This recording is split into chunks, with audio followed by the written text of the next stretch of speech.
Are you working? What kind of work do you do? Έχουμε ξεκινήσει ήδη με τις πρώτες μας ομάδες. Ξεκινήσαμε τον Οκτώβρη, έχοντας τις πρώτες ομάδες κοντά μας. Περάσαν από εντατική εκπαίδευση για 3-4 μήνες.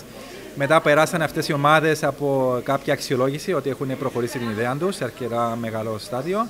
Και ήδη κοντά μας έχουμε 4 από τις ομάδες που ήρθαν εδώ και παρουσίασαν τι έχουν φτιάξει αυτό το διάστημα. Δηλαδή, υπάρχει ομάδα που έχει ολοκληρώσει την εφαρμογή της και είναι ήδη σε επαφή με τον πρώτο της πελάτη, δηλαδή έχει κλείσει τον πρώτο της πελάτη.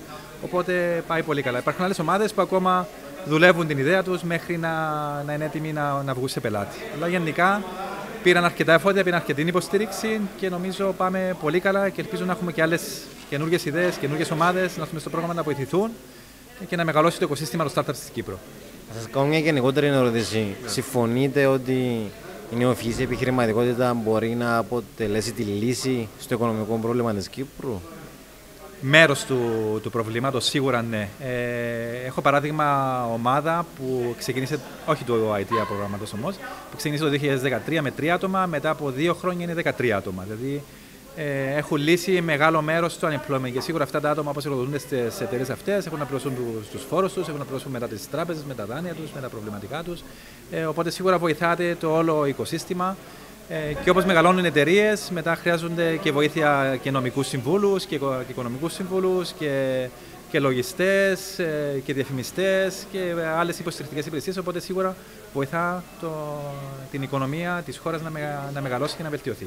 Ωραία. Και μια τελευταία ερώτηση. Τι να περιμένουμε στο μέλλον από το IDEA?